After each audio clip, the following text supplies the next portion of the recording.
Morning, Saturday gone. Sergey the Crusher Kovalev knocks out Anthony Yarde in a thrilling fight in 11th round. I'm going to now give you my analysis of that fight. But before we do that, let's look at both boxers' backgrounds going into this fight. Let's start with Britain's Anthony Yarde. So Anthony Yarde, only 18 fights as a professional, 12 fights as an amateur. You may have seen him on YouTube. Very muscular, has great physical presence. Hits the pads like Mayweather, but with a lot of power, very explosive, but only fought on a domestic level in the UK. So, historically speaking, it's very rare for a fighter to go from domestic level to international world championship level. It doesn't happen a lot. And credit to Yarde, he did that. It was a brave step. And a lot of guys, I think, going into this fight from the UK were probably thinking, I'm going to back Yarde. He's my UK boy. But deep down in their head, they're probably thinking, in my opinion, thinking, well, although I'm backing him, can he really do it? He hasn't really got the experience. On the flip side, if you look at Kovalev, about 37 fights, international boxing champion, so he holds the WBO belt.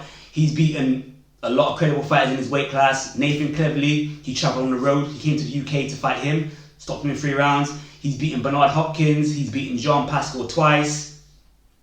He avenged his last defeat to Elida Alvarez, and he's fought Andre Ward twice. The first fight was very close. Andre Ward won that. The second fight, Kovalev was stopped in the 8th or 9th round. That's why going into this fight, there was a lot of questions. It was like, well, is Yarde ready? He looks like a great specimen, and he's very explosive. But is he ready? And at the same time, Kovalev is very experienced. He's the crusher, a hard puncher. But is he aging? And he doesn't like it to the body. So let's get into the fight.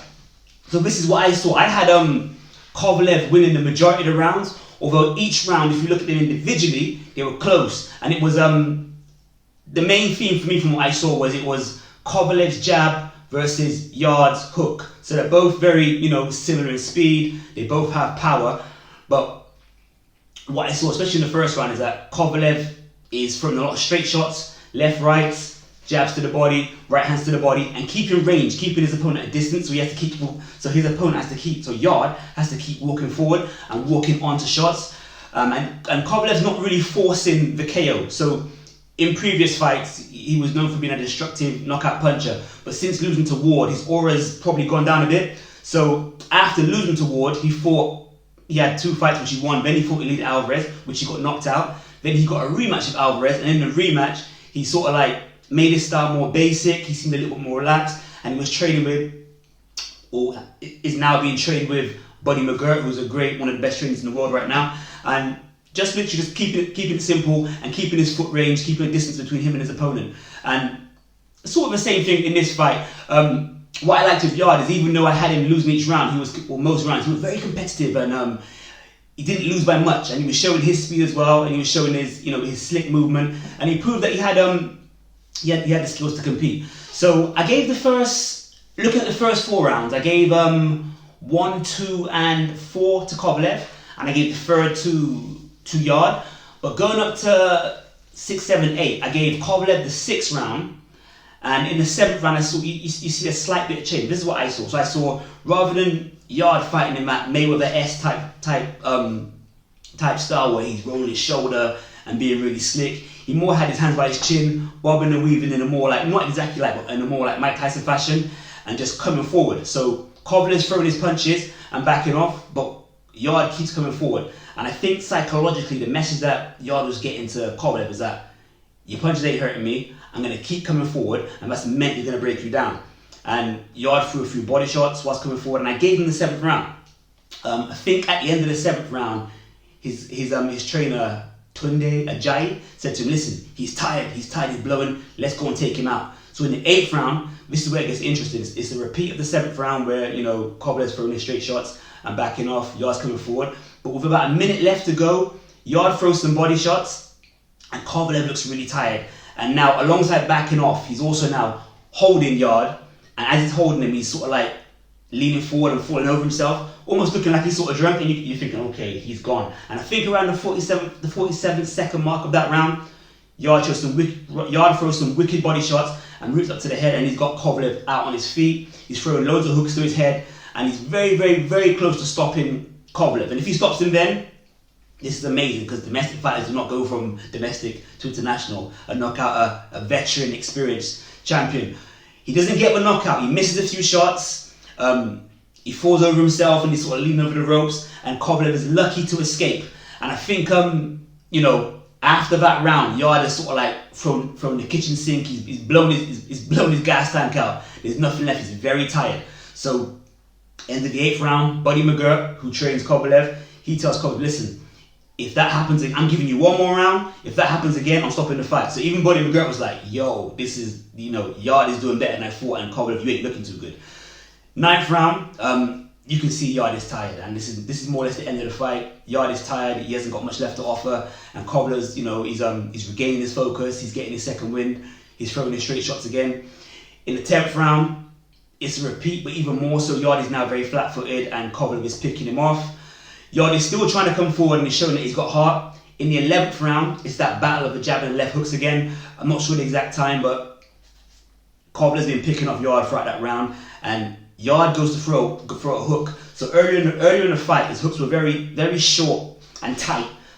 But later in the fight, when you lose your shape a little bit, this hook he now throws is quite wide. And as he throws the hook, Kovalev just sticks the jab right in between. Yarde's out on the floor, can't get up, doesn't beat the count. 11th round, knockout. And that is more or less the end of the fight. So I'm just going to say this again, like, much respect due to Yarde, because it's a very gargantuan move. And it shows a lot of bravery and courage to go from domestic to international level. But obviously, clearly on this night, not good enough, but so close. But talking about Kovalev, much respect, dude. You're 36 now. You've lost 3 fights. You've been stopped twice. You nearly got stopped again. But with your strong mindset, with your veteran experience, you got your second wind, and you got a young gun out of there who was really very close to taking you out. So respect due to both combatants. And that's more or less how the fight went. Post-fight, in the interview, Yarde was interviewed, and he sort of said, listen, I'm not ashamed of what I did. I'm not ashamed. I'm a winner. These are not his exact words. I'm a winner, and I didn't win today. It's all about winning. However, I'm going for my goals in life, and I'm trying to encourage other people to go for their goals. And he said that most people wouldn't go to Russia and fight Kovalev. Kovalev interrupted that interview. He came over, and he gave Yarde a lot of respect. He said, listen, Yarde is a really good fighter. He's got good skills, power, and speed, and a good IQ, and he's going to be a champion one day. And then Kovalev then went on to say, I'm the crusher, with his arrogant self. Most boxers are arrogant. I'm the crusher. I'm not going to lose no more. I'm changing my lifestyle. I'm not drinking no more. So if you don't know, there's rumours that obviously Kovalev's been a big drinker, and that's why a lot of fighters want to take him, like Andre Ward and Alvarez want to take him later to like the mid part of the fight, go to his body, and that's when, your naughty lifestyle outside the ring catches up with you. This is just my theory from what I've heard in the industry. Ajayi, so Tunde Ajayi, Yarde's trainer, he said, listen, Yarde is very disappointed, but I'm really proud of him, and we've proven it we're world class. Frank Warren, he's the promoter of Yarde, and also one of the top promoters in the UK, and has all of his fights on BT Sports, and I think Box Nation as well. He said that this is the bravest attempt from a British fighter going abroad in a boxing fight.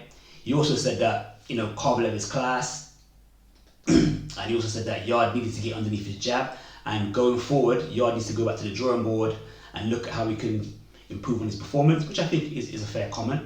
So this fight was aired by ESPN in America, and it was aired by BT Sports in the UK. So on the ESPN commentary after the fight, you had Andre Ward, boxer, retired now, Timothy Bradley, a former retired champion as well, giving their comments. And Andre Ward said that he feels that, yes, Kovalev has a little bit left in the tank. I'm not quoting his exact words, but he hasn't got much left in the tank. And Kovalev needs to scrap his dreams of trying to unify the title, because there's a lot of young guns out there like Bivol and Bertibiev and Gavodzic, I hope I said his name right, but he doesn't think he can beat. And he's saying that you should take the fight against Canelo, because fighting Canelo, you'll probably get the same money or more money than fighting those 3 fighters to unify the championship, whatever. And I actually agree with Canelo. Like, even though Kovalev's going to go down as maybe an all-time great fighter in this era, these young guns may now be a little bit too much for him. They've actually seen Yarde kind of exposing that he's still got that issue that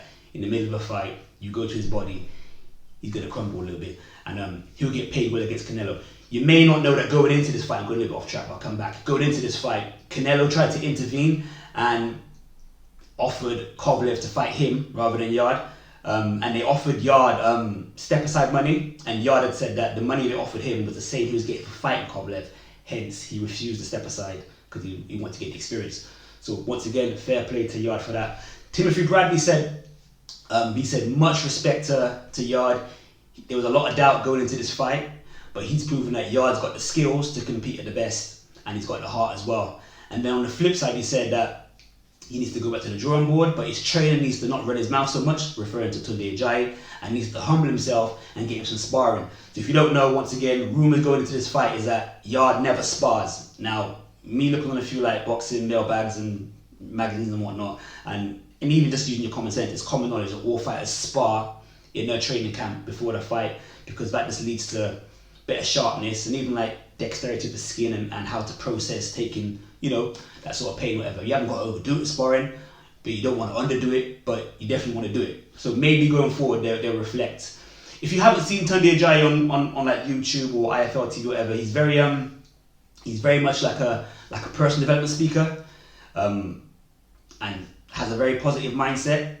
But and that's cool. But I think reflecting back when they come back, they need to go right. What went well, what didn't go well, and if he had done some sparring, could it have helped? And I think if they're using their common sense, they're going to implement that. Definitely. So those are Bradley and Andre Ward's words. On the BT Sports Network, you had David Haye, former fighter, Enzo McAnally, and Richie Woodall, all former fighters, giving their analysis. And what David Haye said was that in the 8th round, when Yarde nearly took out Kovalev, he did well and he nearly got him out of there, but he blew his engine out. And that Yarde needs to replicate that feeling, so in future fights he can maintain that and not burn himself out. So my take on that is that Haye believes that he needs to be doing conditioning work and sparring work at that level of intensity, so he's used to it. And once again, I agree, definitely. Enzo McAnally, very respectful. He said, he feels that Yarde will be a champion one day, and experience costed him, and he wants to see Yarde have 2 or 3 fights at domestic and European level before going back to the world level. And I agree with that as well. Richie Woodall, he had said that basically that, Kovalev is a class act, and over time, over a period of time, when Kovalev keeps chipping away at you, it's going to hurt at some point. And that's what happened. Rather than Kovalev going and just like going for the knockout, he just, stayed focused, relaxed, and just chipped away over time. And in the 11th round, even though it was just a jab, that jab's going to hurt more than him throwing his biggest power shot, or as much as him throwing his biggest power shot in round 1 and 2, because your opponent's now tired. So those were the comments by former fighters. I guess going forward for Yarde, this is what I think should happen. I think, like McAnally said, 2 or 3 fights. So obviously rest, reflect, see what you can implement different. Even if you've got to bring a more experienced trainer in with ergey, just to give strategy rather than technical, rather than working with Yarde, but just to give strategy, you do that. But look at fighting 1 or 2 fighters at British level, just to sort of like work on some stuff and get some more rounds in and whatnot. After that, I think maybe you want to be looking at fighting someone in the lower top 10 of the light heavyweight division. Now I'm going by the Ring Magazine's rankings, and you got Sullivan Barrera, Marcus Brown, and Jean Pascal.